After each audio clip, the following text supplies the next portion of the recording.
Okay, so let me formally introduce myself. My name is Aaron Smith. I'm a fellow at the Ayn Rand Institute. And Onkar? I'm Onkar Ghate. I'm a senior fellow at the Ayn Rand Institute. So today what we're going to do is we're talking about two of Ayn Rand's Ford Hall Forum talks. The first one is Apollo and Dionysus, which was given in 1969. And the other one is the Anti-Industrial Revolution, given the next year in 1970. And the first thing we want to talk about is some of the thematic unity between these two talks. I mean, both talks are written, and many of these Ford Hall Forum talks are written in the period of the mid to late 1960s and early 70s, where a lot of the trends in the culture, I mean, you've got the whole counterculture movement, the hippie culture, the civil rights movement, the Vietnam War, segregation. I mean, there's an enormous amount of material in the culture to comment on and to make sense of and to try to come to an understanding of the meaning of these kinds of events and some of their philosophical roots.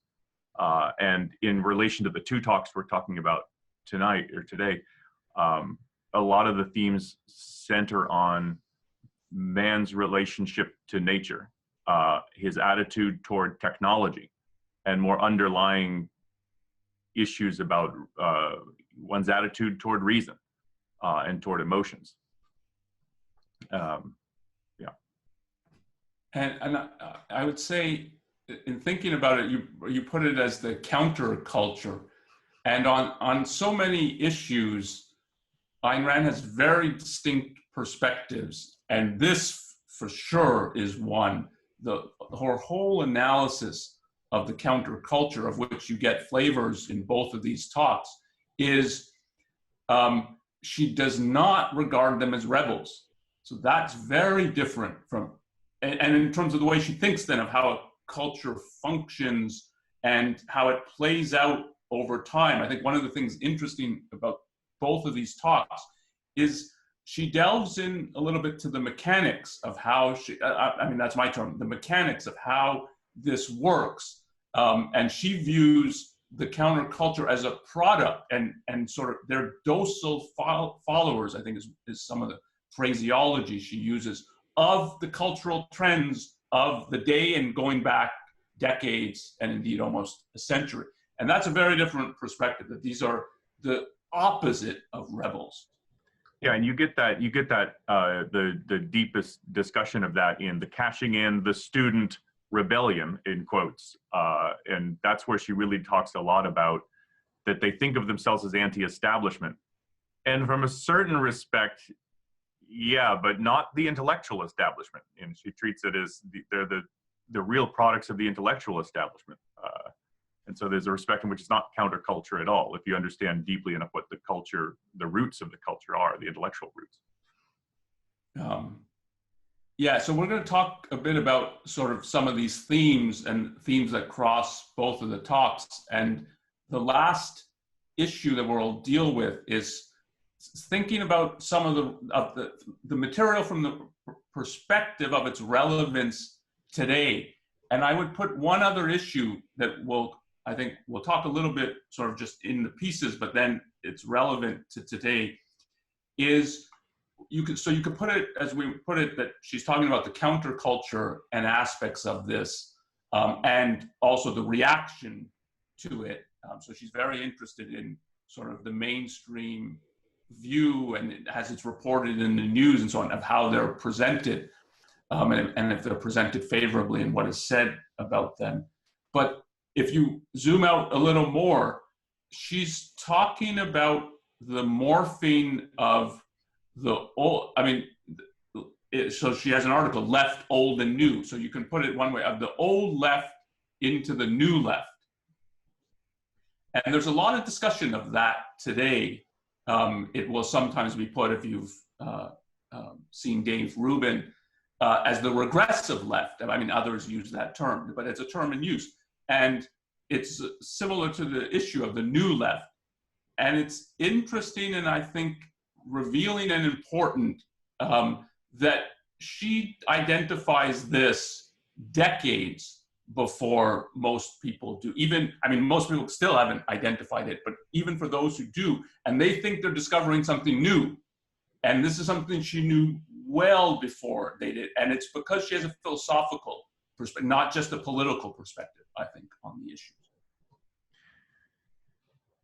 And one of the other themes we're going to talk about really is reason and emotion. So in the Apollo and Dionysus talk, she brings up, I think, in a very interesting way, some observations that Friedrich Nietzsche had on Greek culture, and in a way, I think, somewhat similar to Ayn Rand. He looks at what the philosophers are doing, what Greek tragedies look like, what's going on in the culture, and he identifies two elements, which she thinks he mischaracterizes in certain ways, but that they're real enduring elements. And one of them he centers around the god Apollo, the god of light. In effect, he's the symbol of reason, in effect, reason and logic and order, and beauty, and what he calls the Dionysian element, which is, you know, symbolized by the god of Dionysus, the god of wine, of drunkenness, and so on, which is the symbol for emotions in the sense of irrational emotions and so on. And that Rand identifies that as the dichotomy between reason and emotion. So, I mean, the issue of thinking about reason and emotion in terms of a dichotomy, like they're in conflict, they're opposed to each other, they're conflicting. That's an enduring feature. Well, that's just an enduring philosophical issue. I mean, it goes back to Plato and arguably a bit before, but it's you know, mainly in Plato. And then that's been around forever because the issue is enduring.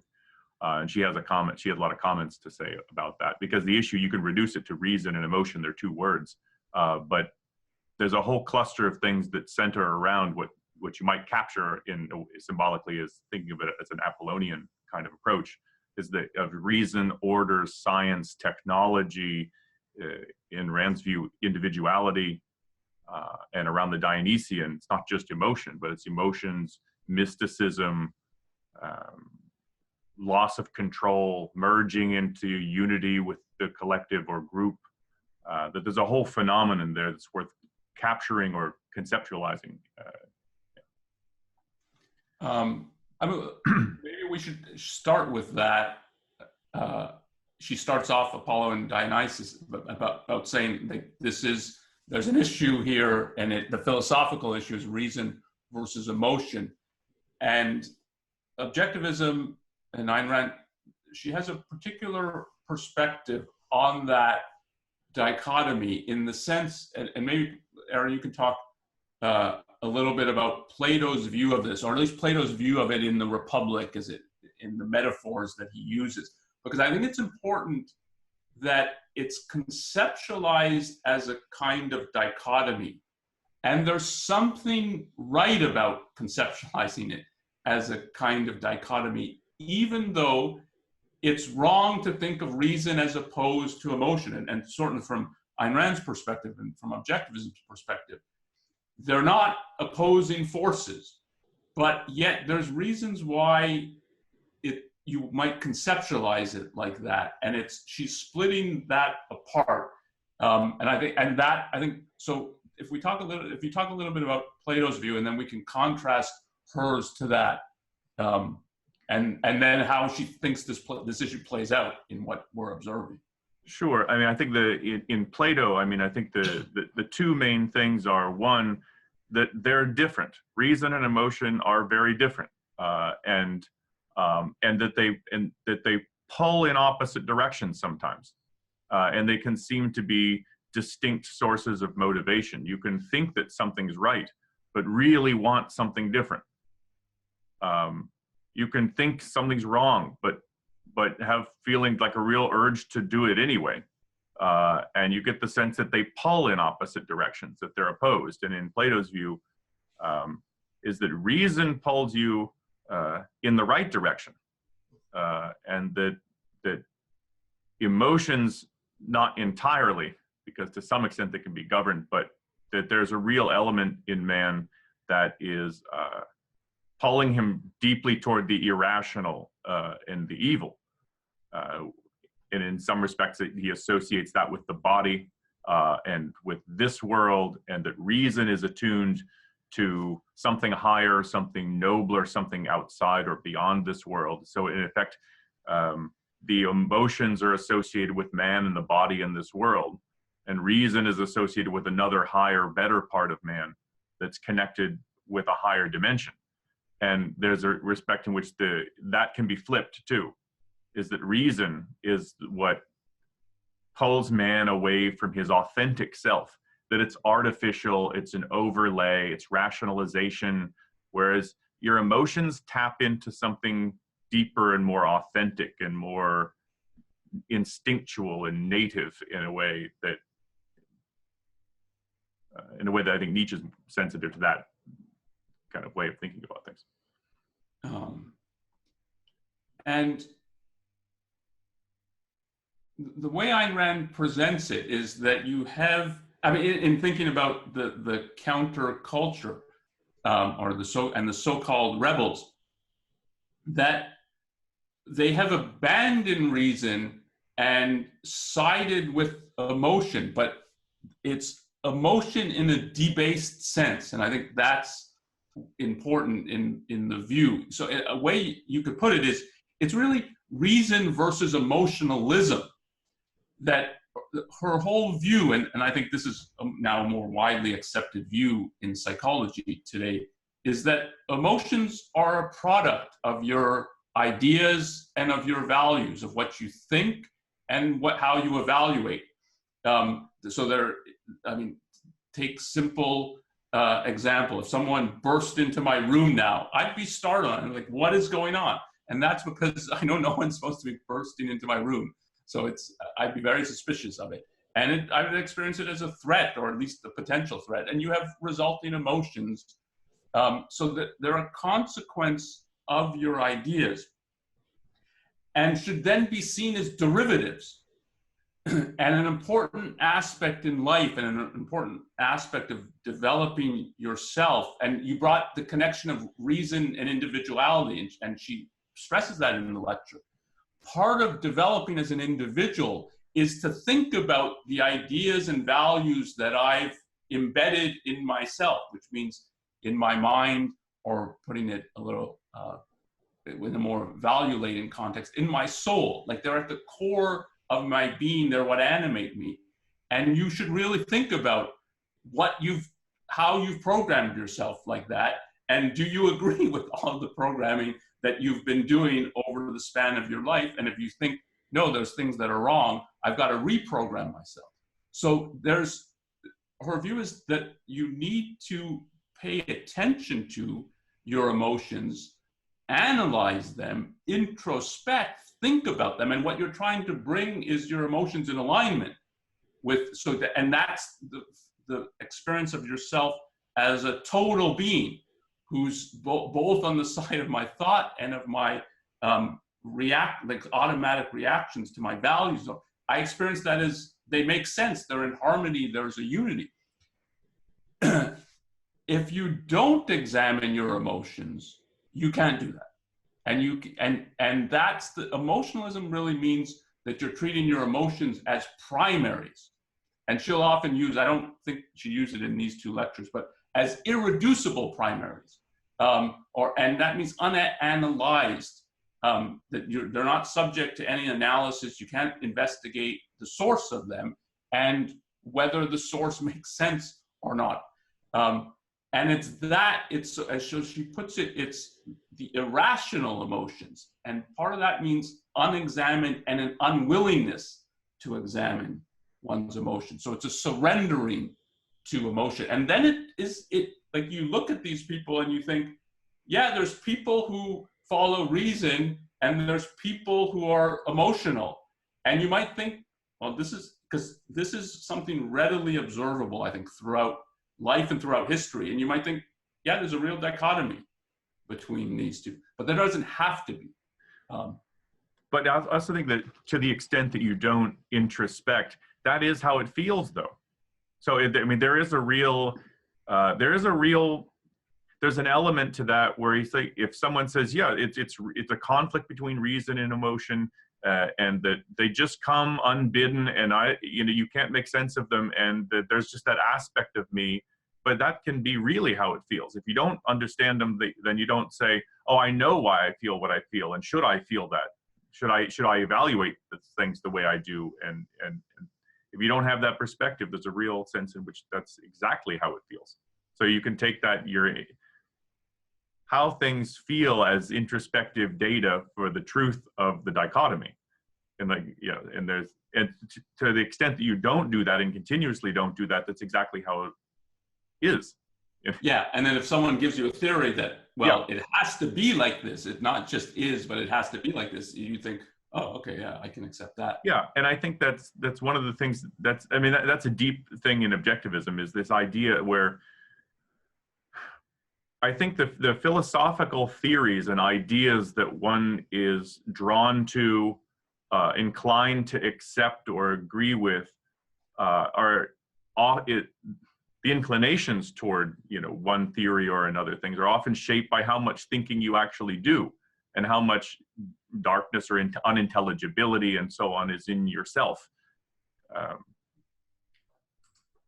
We probably should pause here to see what both for people to ask questions, particularly about what we've just been talking about, which is the reason, emotion. And I want to talk a little bit about how it plays out and the way in which she thinks this dichotomy is a product of the intellectual trends and culture of the time and the decades before that. Because I think there's at least two doctrines widely taught that push people towards emotionalism, that is, towards viewing emotions as primaries in life, not as derivatives from one's thinking, however good or bad one's thinking happens to be.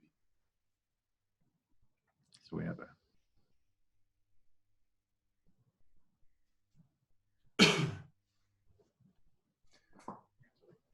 Yeah, I'm looking at the question, so that the silence here is worth thinking about the question. Yeah, it's a little long. You want to take it? Sure. Should I read it? Well, yeah, at least give the essence. Yeah, the essence. Yeah, so there's a question about, isn't there a sense in which reason can get in the way of proper functioning? Like if you're a race car driver or something where instinct sort of takes over, and if you're taking the time to think, it actually gets in the way. I don't think that's the way to think about that. I think you're in situations where your knowledge and understanding is at a level where the thinking's been done, in effect, and you just have to, it's like keeping your eye on the ball in tennis. You've done a lot of practice and a lot of understanding like what you have to do, but then when you're in a tennis match or you're at the wheel of a race car, I think what kicked in is a lot of automatized knowledge, and that thought in that situation is not about conceptualization and syllogizing and so on. Yeah, I think that last is really important because it goes to her view of reason. And you brought up earlier, Aaron, that when she's talking about it as reason versus emotion, that reason is in a broad sense, and it's reason and what it leads to. And you brought up, it leads to science, it leads to technology, which is a major emphasis here about what one's attitude towards technology and technological progress should be, and what it seems to be for the culture, at least the intellectual trends of what is pushing, that is very anti-technology, and behind that, she thinks anti-science. So it's science, it's technology, it's business, it's the whole realm of production of all of one's values. So she views art as a realm governed, artistic creation, as when you're talking about world class, it is an enormous amount of thought. And that isn't, if one's picture of thought is just a syllogism, sort of you're sitting at your desk for an hour working on a problem or something, that is much too narrow a conception, I think, of what she means by reason. so it's exerting control. And this goes, and the deepest, well, one of the deeper elements here is a view of free will, and that the culture is pushing to think of oneself as without free will. And she has a very distinctive view of free will, that it's about exerting control. And if you, to go to the race driver example, is he in control or not? And that's in the end the issue of, is reason in charge or his emotions in charge? And if his emotions in charge, you wouldn't want him as your race car driver. And if you had a team, a NASCAR team, and so you wouldn't want a driver like that. It's equivalent of a drunkard. A drunkard he's surrendered control. He can't exert it now if he's really impaired.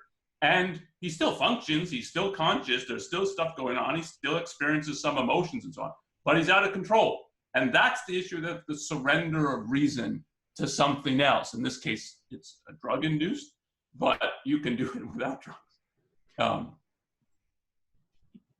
Yeah, and I think throughout the history of philosophy, this has been an issue. I mean, if you just think about, David Hume, or the view of what reason is. It notices connections and notices contradictions between things, and you get a sense that it's very much just like a calculator on certain things, and it's not. Or you can think about it as reason is one tool in the toolbox. You could wheel it out if you need to do a syllogism, but then there are other approaches to different things, and it's easy to sort of set that aside and say, well, it's one aspect. But no, it is your toolbox. In that sense, it's keeping your intellectual faculties operating in every aspect of your life. And you bring up Hume, and I think that's one of this comes up in the question period where someone, I think it's in Apollo and Dionysus question period, where someone asks about, well, isn't it the case, something like, isn't it the case that reason helps us figure out the means to our ends or towards goals, but it doesn't have anything to say about what ends you should have, what goals, what values. Those are irrationally set.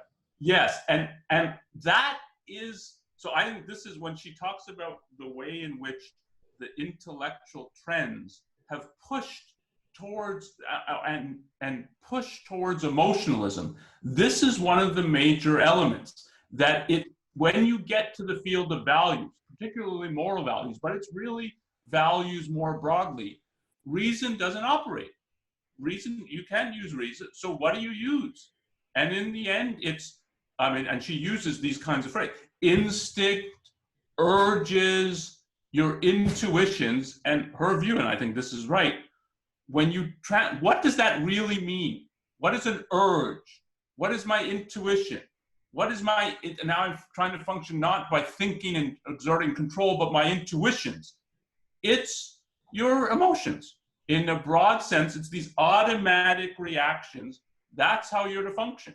And if the intellectual education is pushing towards, when you're in the realm of values, that's how you have to function, you can't be surprised and shouldn't be surprised if a lot of people start functioning like that. Yeah, and that's part of her view of the hippies and the so-called rebels.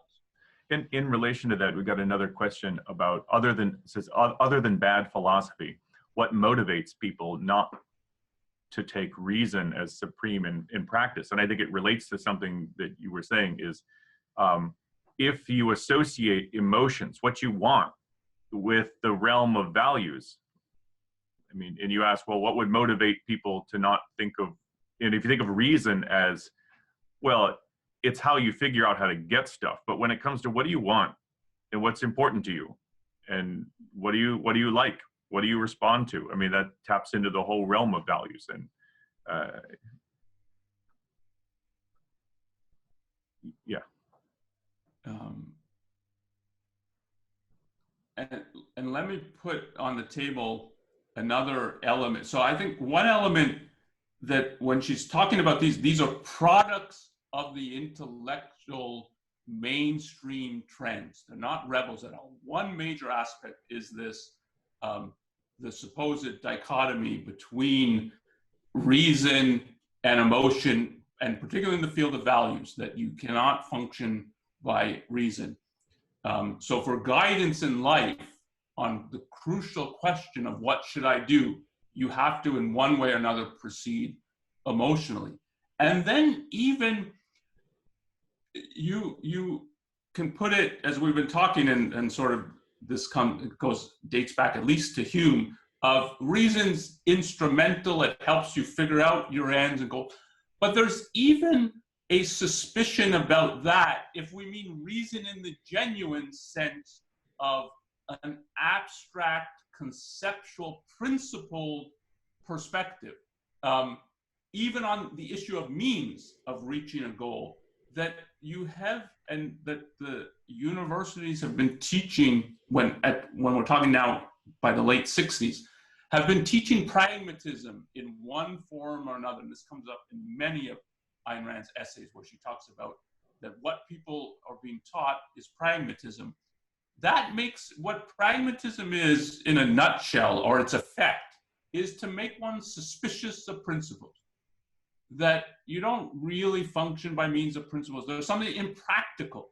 That is, if you're trying to reach your ends or goals, principles often get in the way. Maybe once in a while they seem to work for the moment and so on, but they often don't, and you've got to function in some other way. And then there's, again, the question, well, what is that other way to function? Well, you function by your gut, by your seat of your pants, by hunches, by your, and then again, instincts, and so, and her view again is, what does that really mean? What is, you function by your gut or by your seat of your pants? It's, well, this strikes me as the right thing to do. It strikes me as true. It strikes me that this will work. And what strikes me all means is I have emotional reactions about that. So that whole aspect of the intellectual culture is pushing, again, towards you're going to function emotionally. There's no other way to function. And if you think of it, that there's people being bombarded with these, this is why she views them as so not rebels. They'd rather, I mean, one of the ways I think she puts it is they've passively accepted all these things that are being taught. And I'll say, I mean, the flip side of that, of the anti-principle approach, is the anti-system building that's prevalent in the philosophical trends at the time too. Is like, we're post-Hegel. We're not Hegel anymore. I mean, the whole thing of putting together a complex system of philosophy is out, particularly because, I mean, what's the point? And it's the anti-principle thing, it's the anti-reason trends, and that makes, and so but if you're anti-system building, you're anti-philosophical. I mean, because philosophy is what integrates your principles. And if it's like, if you drop principles and you drop the integration of principles into a systematic view about reality and your place in it, and then what else do you go for? And then she finds it's dropping into emotion, like the trends in moral philosophy, like emotivism, you know, that values just are just expressions of feelings. And existentialism, the rise of existentialism in the universities and so on. She attributes a lot of the training in that sort of philosophy and that sort of anti-principle, anti-system. And then what takes its place is emotions, like you said, fly by the seat of your pants. And then what the social phenomena related to that is join a group, because, I mean, like you said, I mean, like she said, was reason is the source of your individuality. You have a mind that it functions automatically. You reach judgments. You have views about things. You put them together. You have a worldview. And if that's not the way you function, but you need a function. You need to function, and you need some sort of guidance in a way that's beyond today or this hour. And the only way to do that is to get something more than the seat of your pants. You have to get some kind of principle. And if you can't come up with it yourself, you merge with a group, join a group, somebody will tell you what to do. And that relates to an email question that we got, which was, I think towards the end of Apollo and Dionysus, she talks about some of the motivation involved of the people attending the Woodstock festival. And she says there's one common element, chronic fear. There's a motivation by fear. And I think so the question was, well, let me paraphrase the question. Does that mean every single individual who attended Woodstock was dominated by an emotion of chronic fear? And I think if you ask the question like that, the answer is no. I mean, there might have been people who went for the music, had no idea what it's going to be, who disliked it, who went and disliked the whole atmosphere. So she's not trying to characterize every single attendee, but she is trying to characterize the mood of it and the predominant, and it's wider because she talks about the hippies. And so a lot of their gatherings, public demonstrations, when they're interviewed, and she spends a long time on this interview of these 6 attendees at the Woodstock Festival, that what you get is an atmosphere of fear. And I think she thinks it's not an accident that what you get, and the kind of fear she's talking about is the fear of, I'm not in control. So it's a deep personal fear that pertains to one's self-esteem. I'm not in control. And her view is, they aren't in control. They've abandoned reason and surrendered to their emotions, and now treat their emotions as primaries, that this is how I'm to function in life. But it doesn't work. You can't function like that. So you need some form of guidance. And if it's not going to be your own mind and reasoning faculty, it's almost always external things. And so when she says these are people ready for a Führer, and it's not that they're all marching Nazis. It's that what they need is someone to tell them what to do and to play the role, but it's the pseudo bastardized role of a mind, because that's what they've abandoned. And that is this portrait of that self-esteem is primarily about an evaluation of my mind and my competence to think. There's other aspects to it, but that if you don't have that what you experience is, I'm not really fit for the world, that is a form of fear. And I think that's the form of fear that she's talking about. And she is arguing that it's dominant. Doesn't mean every single attendee, but it's the atmosphere around. It's not one of love, it's one of fear. Yeah, and when you talk about atmosphere, she contrasts the atmosphere at the Apollo 11 launch with the atmosphere of the Woodstock Festival. And she said, similar to the Woodstock Festival, I mean, the people who wanted to attend the Apollo launch, they camped out, sometimes in their cars, sometimes in tents, for a couple of days, in advance, in discomfort and so on. But the mood was polite, it was interested, it was benevolent, it was respectful. Nobody's property was damaged. And then you contrast what goes on at Woodstock. And there's no thinking ahead in terms of the planning for the event. When in going over the interviews, like, yeah, we just got in a van, we were going to hook up with some people, and they didn't show up. I brought some Cheetos, and it was just like, this is the level of your thinking. Yeah, what were you going to eat for the next couple of days? Well, we bought a bag of carrots. Yeah, and then they just expected. I don't know what they expected, but maybe they didn't think to expect. And they didn't set up like restrooms or hospital facilities. They had to fly in 50 doctors because there's no thought for tomorrow, for planning ahead. And then, when things got difficult, they drove around in people's farms and ate their food and camped out on, people's porches, and the complete lack of respect for anybody's property. When you put all of that together, it's not just, did you go to hear Jimi Hendrix or something? They put all of that together and put all of the stuff together that's related to, what are the people witnessing at Apollo 11? The launch. It's this magnificent achievement of reason and science and technology. And it's just astonishing what they're there to witness and honor, in effect, and what they're attracted to and inspired by, versus, we went there to belong. And like the one girl said, I went there for the music, and she said, well, I never got to the concert. And it was sort of, but it was just sort of a chaotic mess. And you said the issue about feeling out of control. Well, your mind is what gives you control, and philosophy what gives you control. in that article, commenting on the, quote, counterculture, she said that the essence of that is anti-intellectuality. It's the dropping of philosophy, the dropping of principles, the dropping of the intellect. But you need guidance, and the only other thing to do is join a group or go by your feelings. And it's not that every attendee was like that, but that's the mood and the culture. Yeah, and the linking of rationality and individuality is really important and distinctive, maybe not unique to Ayn Rand, but it's very distinctive. And her perspective on it, I think, is unique because she has a very deep perspective that goes all the way to a theory of free will, and that free will is an aspect of reason.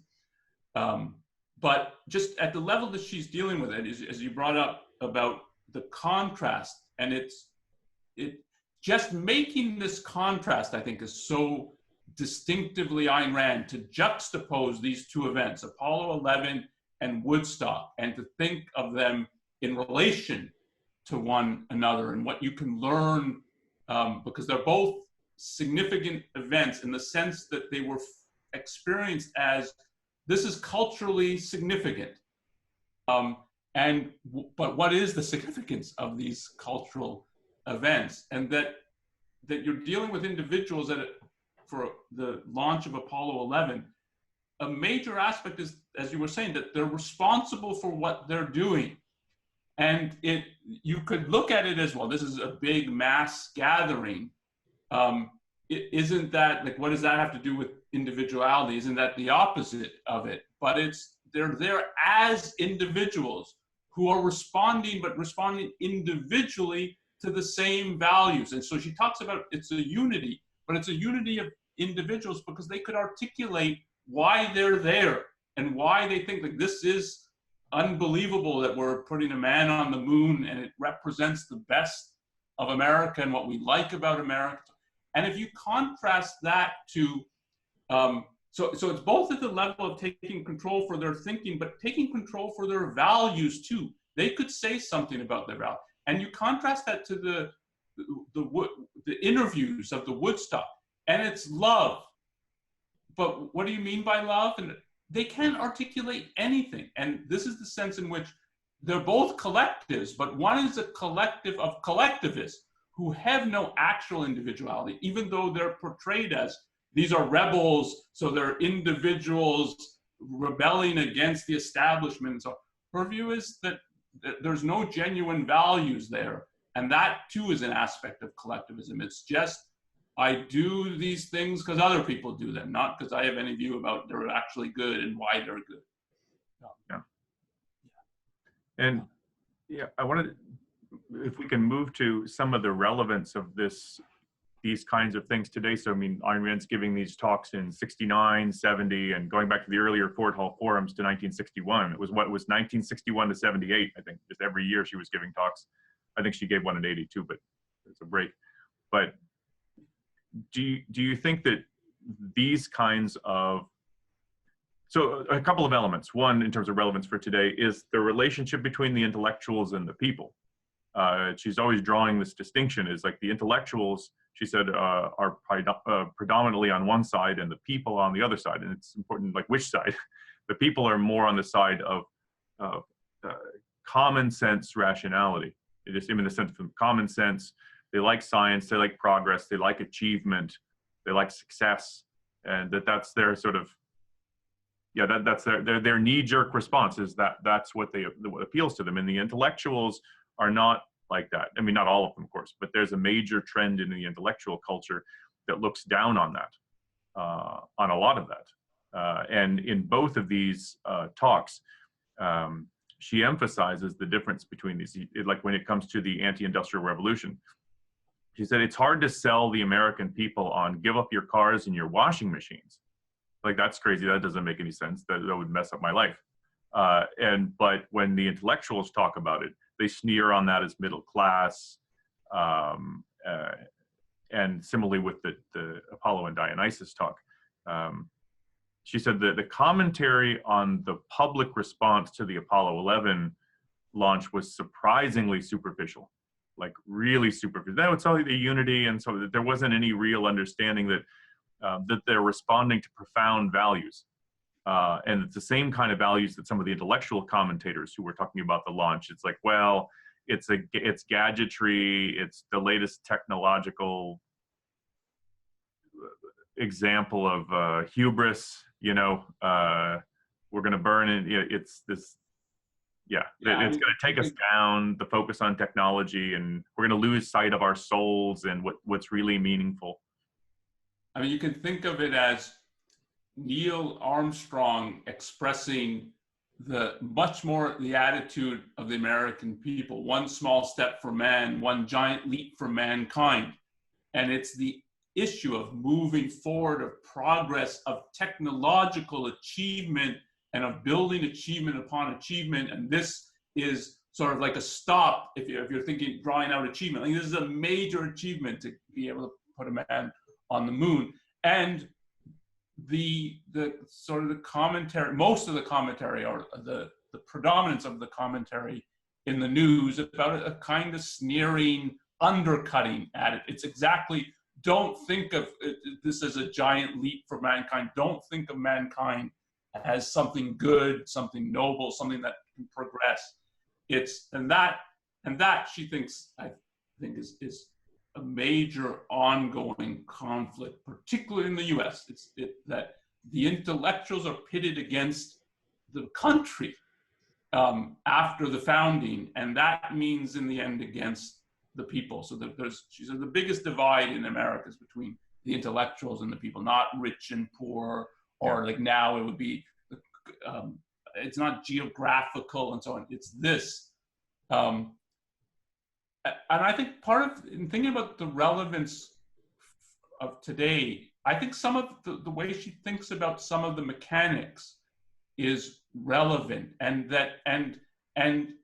is like applicable way beyond just this aspects of the culture in the late 60s, early 70s that she's analyzing. And also she's very good at identifying coming trends. And it's because she thinks of it in philosophical terms. So she sees the old left becoming the new left. And she has a view about what is going on, that when one thinks of the socialist, communist, collectivist of the 19th and into the 20th century, what they're promising is industrialization of for instance, of the USSR. They're promising progress. Its socialism is going to outstrip capitalism. You're going to have such level of abundance that you're not going to have to work. And you get Marx's picture of that when the dictatorship of the proletariat and the state wither away. It's like a Garden of Eden on earth. This is what they're promising. And she thinks the promises were not genuine, particularly for the leaders of this. But they certainly, what has happened in practice is it's beyond a shadow of a doubt that they don't result in anything like this. Socialization, collectivism, communism, wherever it's tried, it does exactly the opposite. It's stagnation and even retrogression. So they're faced with, okay, this is what our doctrines amount to and lead to. It's not prosperity and abundance.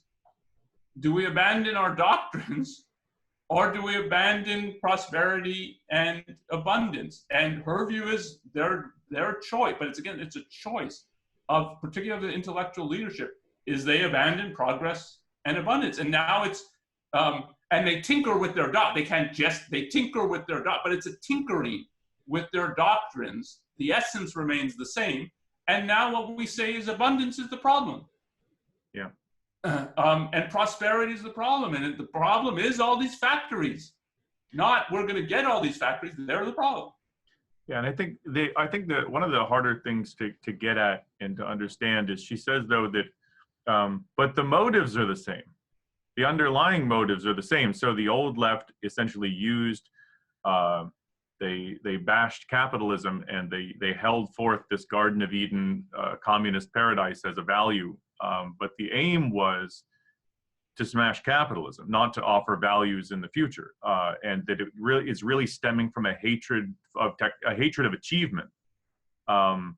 And that's a deeper point that's not always easy to see. Is like, and she says the American people don't understand that, and it's hard for them, and I think with good reason, it's hard for them to see that that's what people are really about. So when you look at the kind of ecology movement, she says, this is not at all about a love for man. There's no consideration at all in what they're talking about. They're concerned with mollusks and snails, and her view is, where is the perspective, or not even on an equal footing? It's like, I'm really concerned with snails, but I'm really concerned with human beings and what they need to survive. There's not even inequality involved. It's just, they have no concern for what man requires. And what they really are is, the essence is back to the primitive. And she says, note the hostility you get, and I saw this in college all the time, was the hostility you get toward technological solutions to issues related to the environment, to pollution and stuff. And it's like, yeah, well, technology can solve that because what we could do. And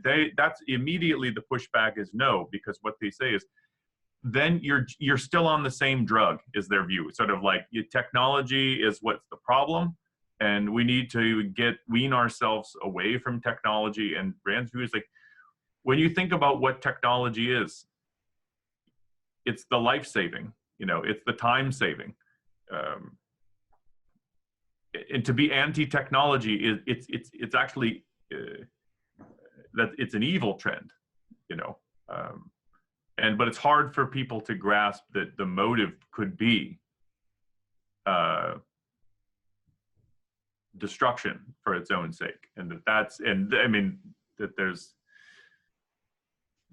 a hard thing to get at, and you'd have to really establish that. You can't just read an article by Ayn Rand and say, okay, that's their motive. Well, you'd have to think a lot about that. Yeah.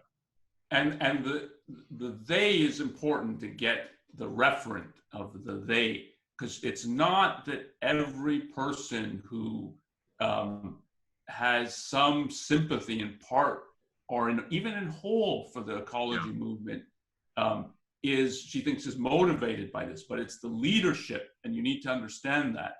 And that's part of the mechanics of it, that you have to understand that the leadership is motivated by this. The essence of the doctrine and those formulating the doctrine and then really spending their lives propagating it. This is the essence of the motivation of what is going on. Yeah, and you can tell. Go ahead. And then it's, if you don't grasp that and you don't know how to oppose it, it's going to lead to all kinds of destruction, even and in part caused by the people who don't have that same motivation. So and this is part of the mechanics of how she looks at things. I don't think she thinks this is likely, but when she's talking about what the ecologists are presenting is a package deal.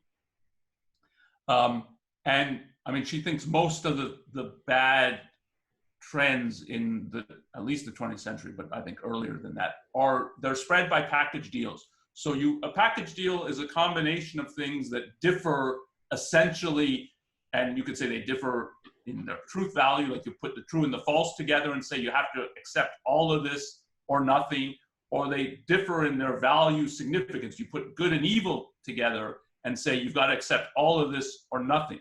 And so it's forcing you to swallow the false or to swallow the evil. And there's other aspects of it, but those are the two central ones of it. And what the ecologists are doing is putting together concern for real human problems, and that she doesn't think pollution is the problem that it's being made out to seem like we're on imminent disaster, but it's a problem with concern for the polar bear and the snail darter and so on, which is not legitimate. And you have to take all of this or nothing. And she says that the American people don't accept this, but they don't oppose it. And she brings up the sort of saying of the uncontested absurdities of today are the accepted slogans of tomorrow. And that And I think that is exactly what happened with the ecology movement, which morphed into environmentalism. It's completely mainstream and part of the culture now. But she said, well, Americans might break up the package and in effect, like clean up the rivers and so on, but not accept the other anti-human elements of that. But I don't think that's what happened. I don't think she thought that was likely. And to be able to do that, to break up the package, you have to think of how essentially different they are and that there's very different motivations involved. And if you can't make that distinction, if you can't get to the level of thinking, what is the motivation here? You can't break up the package. And I think this is part of why she spends a lot of time on the issue of motivation. You have to grasp this to understand what is going on. And it's hard to grasp. And so the issue about motivation, we got a question here that's related to the issue of motivation. And so how do we know that, here's the question, how do we know that the motives of even the leaders of the environmental movement is destruction? I mean, we can't exactly read their minds. Isn't that kind of like psychologizing them? And the questioner has a sense that maybe they're just confused, not evil. And so one thing that's important is it is an inference. I mean, you don't have direct access to their minds, but what is the evidence for the inference? And I think one piece of it is definitely their public statements. And you get some really outrageously anti-man statements from some of these people, then you can find them. And she notes that many are open about their hatred for the species and for man, and they're just waiting for a virus to come wipe everybody out. And you get books about, I haven't read this book, but you get books about a world without us, thinking about what the world would be like and how it'd be better without man and things like that. And also, you look at what they try to take down in an Ellsworth Toohey type of way. There in the Anti-Industrial Revolution, she quotes from that piece in what it was, Newsweek, I guess it was. There was a power outage. I'm not sure where it was, but the dripping, sneering hatred for the mind, and he said, well, you don't want these things to happen every day, but it's good that they do happen because it punctures man's ego, and all his technological gadgetry and his big brain and stuff still can't make the power go on. And that's something really deeply ugly about that, as opposed to, we get questions from objectivists all the time, like, well, what about the environment and how do you deal with certain kind of problems that there exist? And these are legitimate questions that need to be thought about and grappled with. But it's another thing when it's a sneering hatred for technology and for its root, which is deeper. And for its root, it's man's big brain, right? It's his reason. It's his ability to think and to understand and achievement. All of this power control grids that you've got, it's a magnificent achievement. Even all that, you ain't nothing. That's what, and don't think you are. And it's an inference from things like that, rather than, some kind of alleged.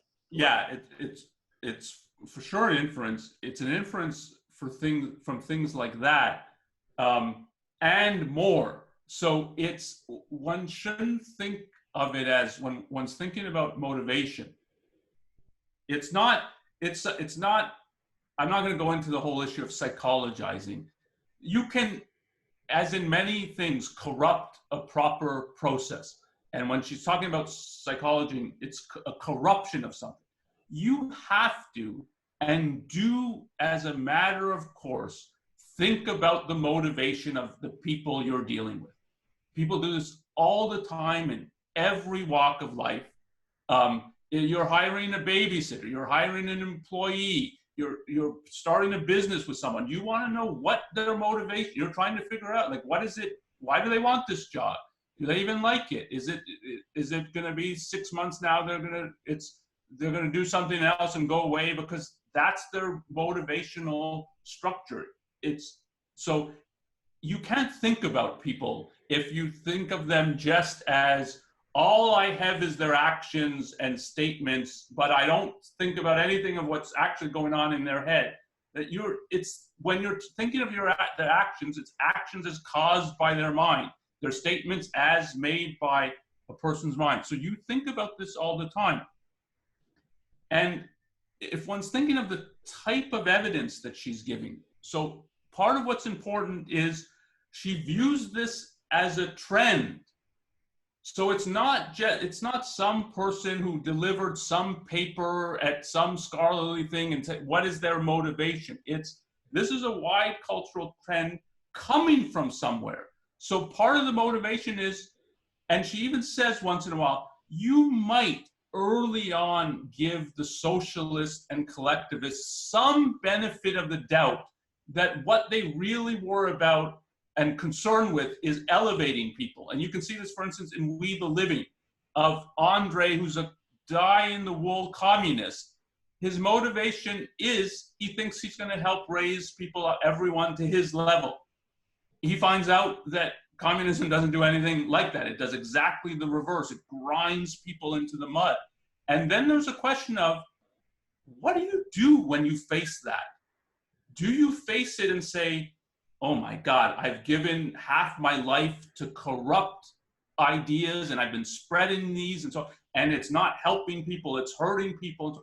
Do you do that? And then you could say one thing about the person's motivation, or do you turn against progress and say, well, progress is the problem and technology is the problem and abundance is the problem. And then you come up with these, and this is again important, doomsday scenarios that we're all going to be wiped off the face of the earth if we don't give up technology. So that, if that's what you're doing, that has to make sense of that. You have to say, well, what is driving that? And it has to be more than just an error at that point. Yeah. And when you get the sense that what you're getting is a rationalization, that it moves from global cooling to global warming to climate change to global warming is caused by global cooling, which is caused by global warming, and you get the sense, even if you're just a layman following the news and reading things, if you start to get the sense that this is starting to seem like a rationalization, then you have to rationalizations are motivated, and you have to say, well, what's underneath that? Yeah, and almost every article, she talks about issues about rationalization and that there's rationalization going on. And in these two lectures that comes up. And I put one more, and this is important for the anti-industrial revolution, like one huge piece of evidence. And it's the way the article starts. It's think of what life would be like without technology, and think of what your life would be like without technology, or even if technology were just not completely abolished, but significantly curtailed. And that's so you don't have a washing machine and you don't have a dishwasher and so on. What is life like? And the wider, and this comes up in the anti-industrial revolution, is they're evading. That is, they do not take into consideration the whole 19th century, the progress that happened, the lifting both of lifespans and quality of life, and of what made this possible, and what would, if you start trying to restrict this, what that actually means. And it's charitable to put it as they're dropping the context. They're evading a massive amount, and then you have to ask, like, why won't they deal with this, and why won't they consider it? And then you get into issues of, well, because they have a certain motivation that leads them. Evasions are motivated, that leads them to evade this. So there's a lot that she's offering for why to think this is the motivation involved. And the similar point that she makes often in regard to capitalism, the anti-capitalism trend, and we're concerned with the poor. And she says those things don't really go together, because capitalism produces enormous abundance. And even if you think about the poor in abundant areas, where you live is clean, it's sanitary, there's infrastructure, there's everything,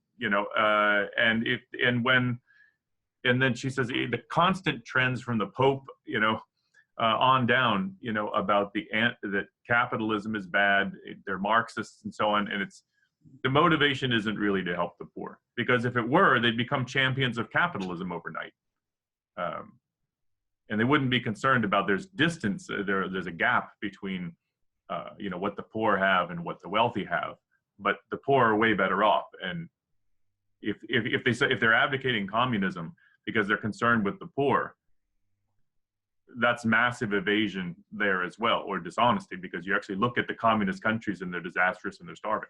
So and that's it goes back to the issue of motivation. How do you know? How do you know that the Pope's motivation is somehow suspect, or whoever's, championing the poor and the downtrodden and then bashes capitalism? I think that's another way of coming at that.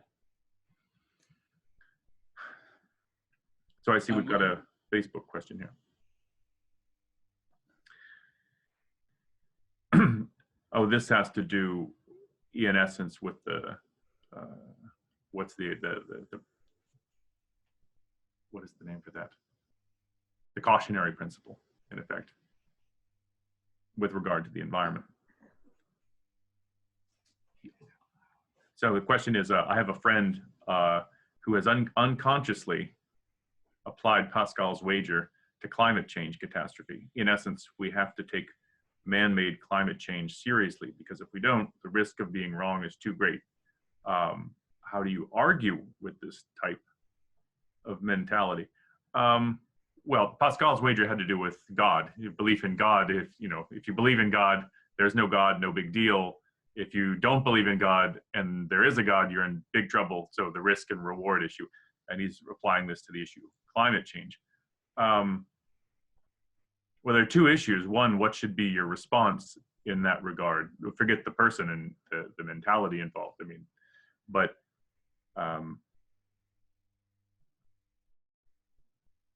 I don't think that that's at all the way one should deal with this. The idea that, well, I don't know whether there's some. I'm not a climate specialist here, but just speaking as a philosopher, well, there are all these predictions about gloom and doom and climate catastrophe. I don't know if that's going to happen, but let's just be on the safe side and act as if it's going to happen. But I don't think that's a reasonable way to approach it. But also partly you have to know a lot about the issue and what's going on. And if you look at what the proposals are, and you take a historical perspective on this proposals, it goes back to the issue of the new left and the old left, is that they're looking for increasing controls over industry and so on. And what you're really facing is a major change to life and to government and to government's relation to people and to business and so on. And I don't think that's not a no-cost option. Onkar, do you want to add? Well, I would say the comparison to Pascal's wager is interesting. And it's interesting from a few perspectives. One is that, I view the environmental movement, and this doesn't mean all the science that goes on in the universities and would be put as environmental science and various other departments that are looking at again, broadly construed environmental issues. I don't think all that science is all bogus and wrong and so on. But environmentalism, in the way of thinking of it as an ideological movement. As an ism. Yeah, as an ism, and particularly as normative, so that it's pushing values and that one should have a certain structure to one's values. That Ayn Rand is characterizing it as anti-man, I think is very important, and I think is right in the way that but it's not a new phenomenon. That's in part. And we've made some of the comparisons to collectivism and the socialism and communism, and that she sees these thinkers and leaders of these intellectual trends as coming from that.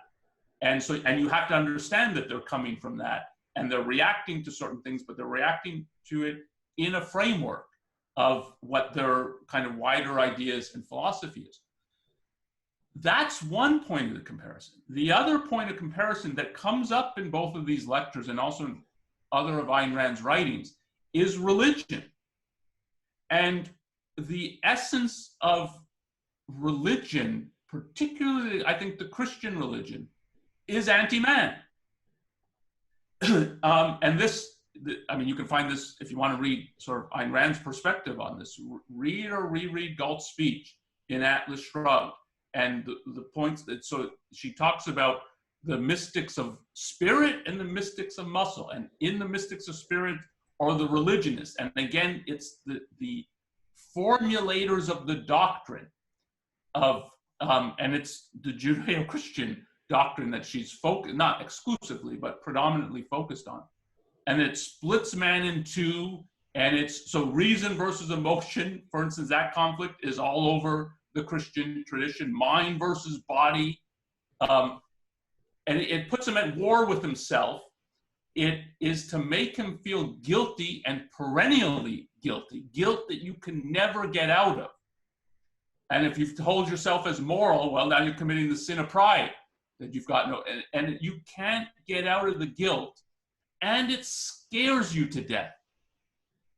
You're going to hell, and we've got a graphic depiction of what hell, you're burning, pain, torture eternally. It to frighten you out of your wits to obey. And there's an element of that in environmentalism. And she brings up the Doomsday Scenarios. And the Doomsday Scenarios have a purpose to scare you out of your wits. That if you don't do this, and if you don't succumb, and if you don't obey the, I mean, in this case, sort of it's, I mean, a dictatorship run by the UN, which has power over every government. I mean, it's this kind of fantasy that they want. It's, well, if you don't accept that, it's, everyone's going to die. And in that, the Doomsday Scenarios are much more akin to religion and have, I think, in essence, nothing to do with science. And that expression, scare you out of your wits, it's, I mean, what are your wits? They're your critical faculties. I mean, because that's what happens. It's like, we're all going to die. Everything's going to, you're going to be tortured or whatever, there'll be climate catastrophe and everybody's going to drown. But it's to shut off the critical faculties. And there's the issue about environmentalism. If you look at the value structure, you look at it as a philosophical phenomenon, and you look at some of the values at the root of that, it's you know, you shouldn't upset the ecology. It's about stewardship, about holding on to the land, preserving it intact, and things like that. The values are completely anti-man and completely human, again, contrary to human survival. So you look at that, you think of environmentalism in terms of a set of values. It's horrible, but this is the issue of the package deal. You get those values, which are intensely anti-man, packaged together with legitimate scientific concerns and issues and the prestige of real science. And it's packaging reason and its highest product with anti-reason, anti-life and death, and putting those into a unit. And it's hard to talk about ecology. It's like, what do you think of the ecologists? Well, I don't know. Well, who are you talking about? What is dominant in the person's mind? Is it don't touch nature, or is it we don't want to die and we want to be scientific, not stick our heads in the sand?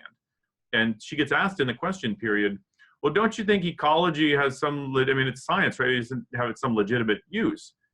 And she says, well, I mean, yeah, I suppose so. I mean, studying the relationships between biological organisms and their environment, sure, I don't see why that's not something that one could study and reach knowledge. But he said, but you're talking about science. You're talking about knowledge and understanding. You're asking me, does science have any value?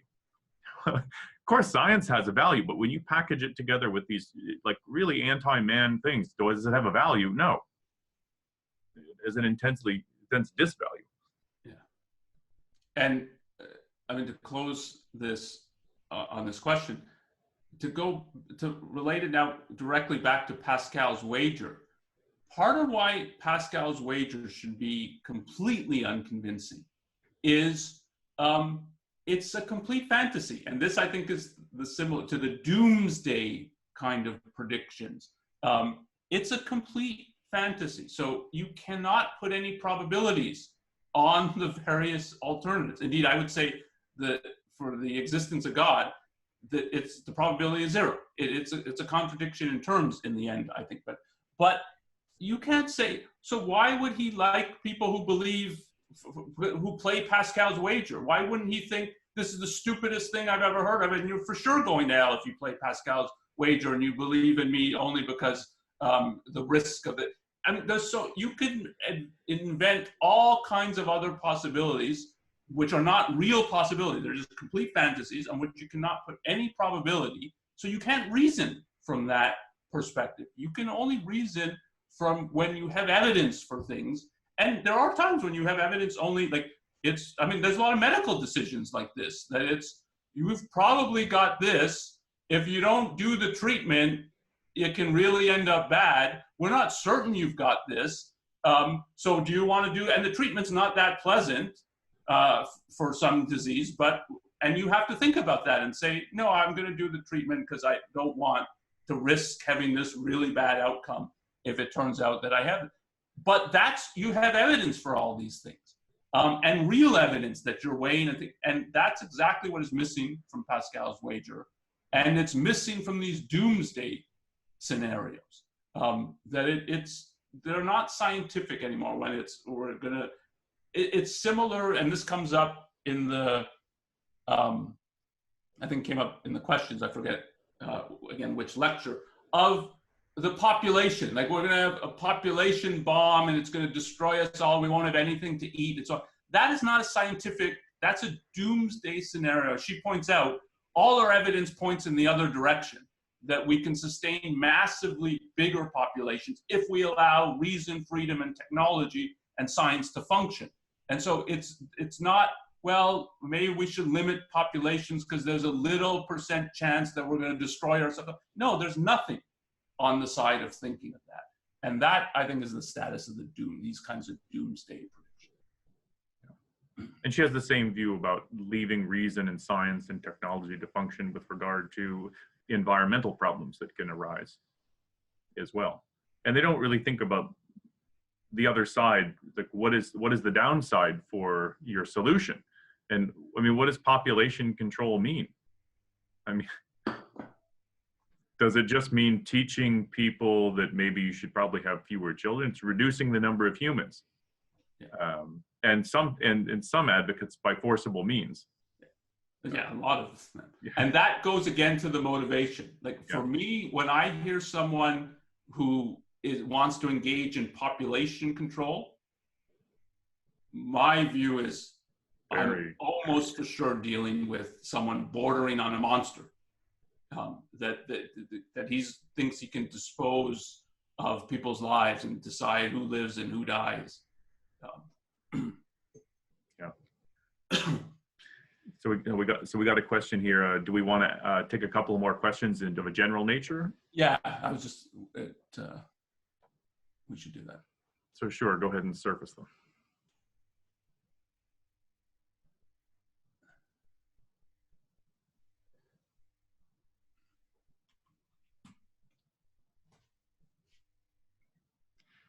So here's one question.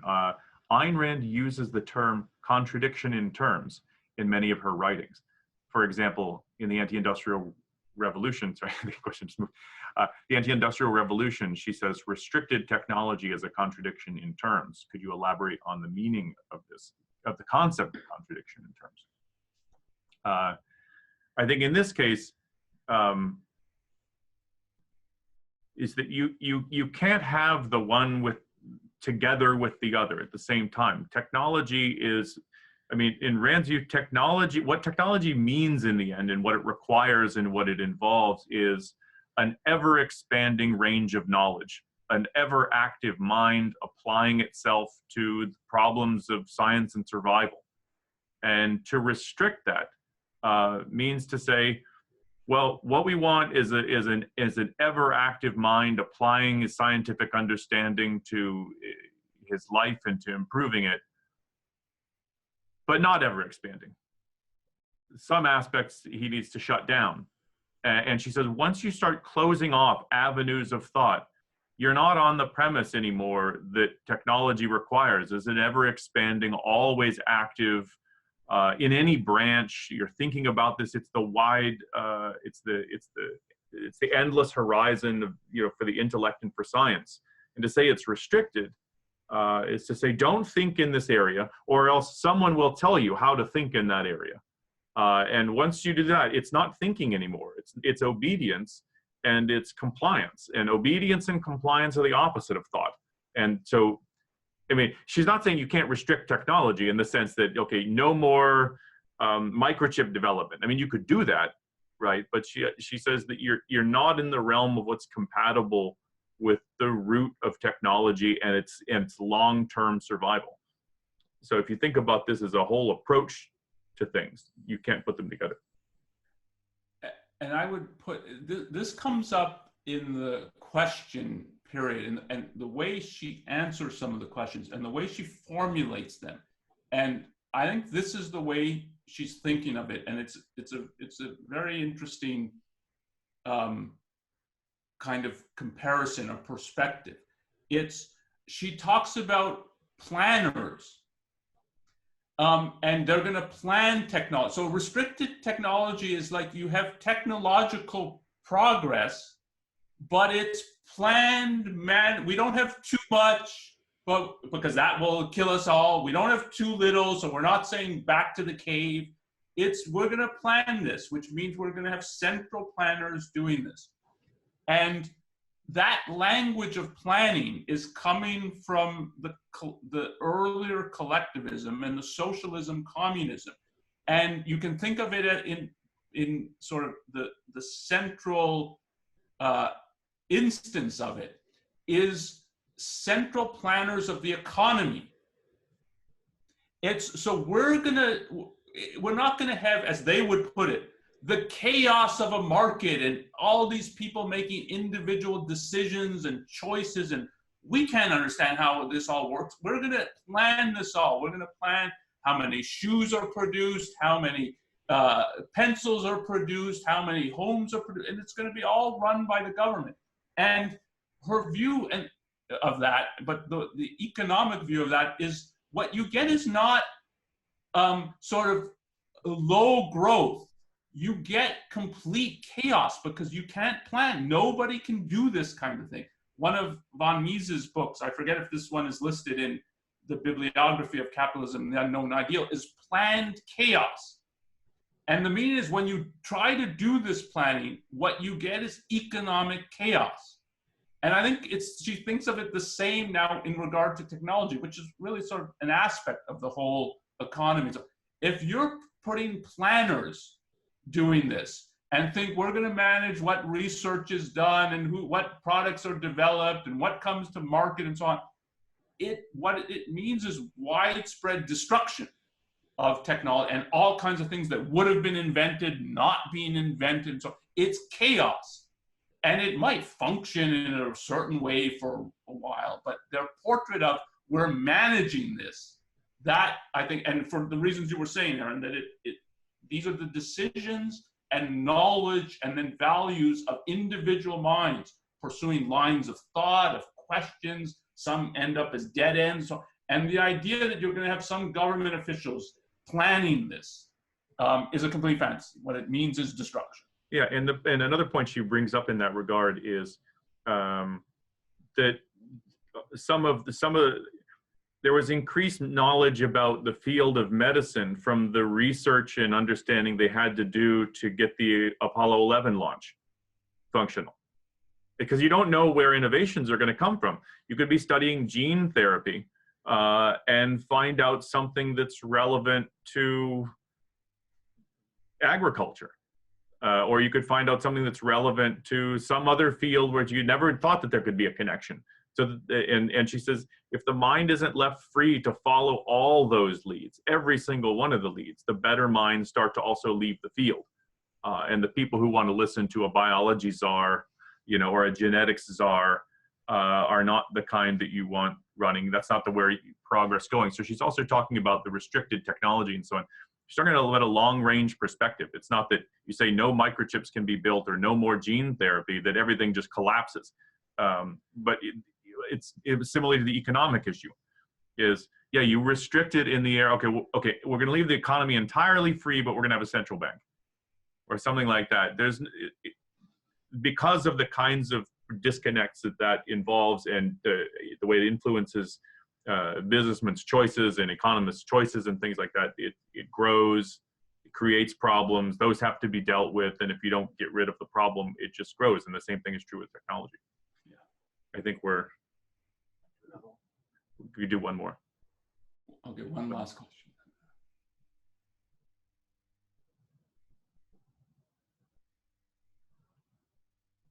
So I would say Harry, yes.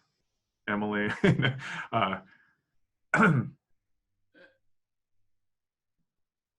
So you want to take Harry's? No, let's take Emily's Okay.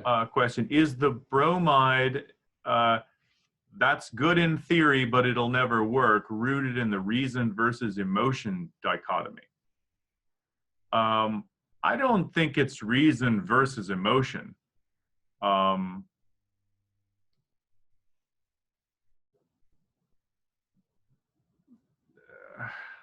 How do I want to put that? There is a sort of Onkar,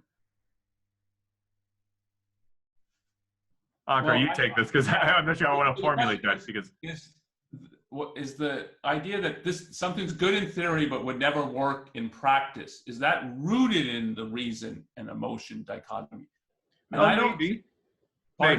Maybe. I'll say something about that. But go ahead. Yeah, I mean, what I would say is these are aspects of what Ayn Rand, in Atlas Shrugged, it's the soul-body dichotomy, and it's usually later on, I more often call it the mind-body dichotomy. That's the central, and speaking philosophically, that's the crucial, or the fundamental is better than central. That's the fundamental dichotomy, and it often leads to a theory versus practice and a reason and emotion. And you can see those as connected. Yeah. And there is a connection, but you can't just draw the correct connection directly between those two because it's coming from a deeper view. And the real issue in philosophy, the fundamental issue in philosophy is how to understand the human mind. In objectivist lingo, it will be how to understand consciousness, but it's primarily human consciousness, the human mind, and its relationship to reality. And the mind-body dichotomy, it really comes from a view that's saying that in some basic way, the mind is disconnected from this reality. They often will invent, well, it's connected to a higher reality, another dimension, and so on. But that there's some deep and insurmountable divide between mind and reality. And then you have a choice. Are you going to side with reality and abandon the mind? Or are you going to side with the mind and abandon reality? And the theory versus practice is an element of that. We've got all this stuff in our mind. We've got all these theories, abstractions, principles, but they don't work in practice. Reality it doesn't work when we're in reality because our mind cannot grasp either at all or fully the nature of reality in order to deal with it. And then but our theories are great and so on, and we deride and look down on practice and on production and on business and everyone who deals with reality. You've given up what's high in life, the mind, and so on, and succumb to the low and the base. Or you get another kind of view is saying, you're all just impractical thinkers who never do anything, and your theories don't work. And so you need to deal with practical reality, and you have to deal with it in some way other than with theories. And so like pragmatism is, you can see it's on this side. We want to succeed and work and achieve and so on. And you can't use theories and principles and abstractions. They don't work. So you have to do something else. Now, it's not too clear what the something else is. As we've been talked about earlier in this, it's emotion. And that is what it leads to a certain view of reason and a certain view of emotions, and a certain view of theory and practice. So there's a connection, and those are connected. Like reason and theory are usually connected. And you get this sort of played out. I mean, Plato's the father of this one, but you get this played out in popular culture. Like you take Sheldon from Big Bang Theory, you know, he's a theoretical physicist. He's got all these ideas, and he looks on the engineer as or the geologist. He studies rocks, and like disdainfully. But the relationship between of the theory practice to the reason and emotion. It's often the case that I mean, people say communism is great in theory, it just doesn't work in practice. And often, what great in theory means, like, I would love to have that.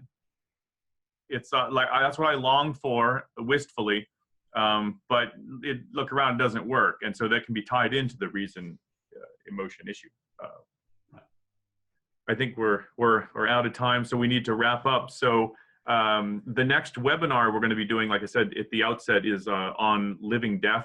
That's on August 13, and that's going to be with Onkar Ghate and Benjamin Bayer. So tune into that, and thank you for coming. Thank you for joining. Yeah, thanks for attending. Thanks for the questions too. They were good questions. Yeah.